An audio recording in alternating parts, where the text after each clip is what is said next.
Momen langka terjadi di tengah razia lalu lintas yang berlangsung di Jalan Jawa, Kecamatan Medan Timur saat pelaksanaan Operasi Patuh Toba 2025. Dalam rekaman video yang viral di media sosial, seorang anggota polisi lalu lintas terlihat menilang seorang pria berseragam polisi yang diduga melanggar aturan berkendara. Video tersebut pertama kali diunggah oleh akun Instagram @medantalk pada Kamis 17 Juli 2025 dan langsung menyedot perhatian publik. Dalam rekaman itu tampak dua anggota kepolisian terlibat adu argumen cukup sengit di tepi jalan.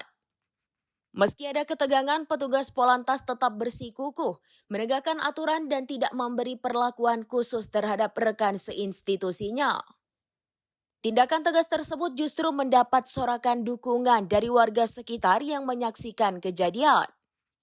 Suara sorakan warga lainnya pun terdengar riuh, menunjukkan apresiasi atas sikap adil dan profesional petugas. Hingga kini belum ada keterangan resmi dari kepolisian mengenai identitas anggota yang ditilang maupun bentuk pelanggaran yang dilakukan. Namun aksi tersebut menuai pujian luas di dunia maya karena dianggap sebagai contoh nyata penegakan hukum yang tidak tebang pilih.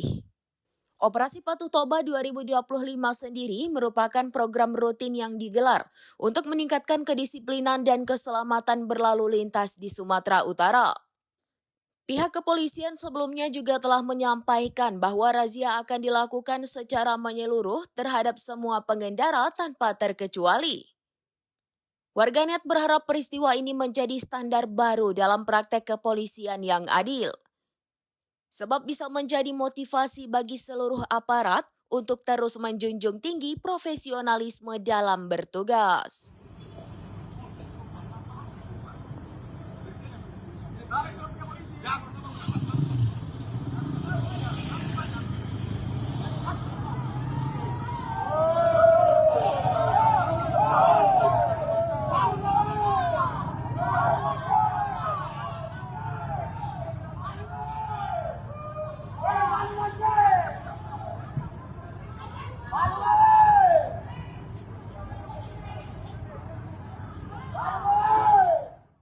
Download Tribun X sekarang, menghadirkan lokal menjadi Indonesia.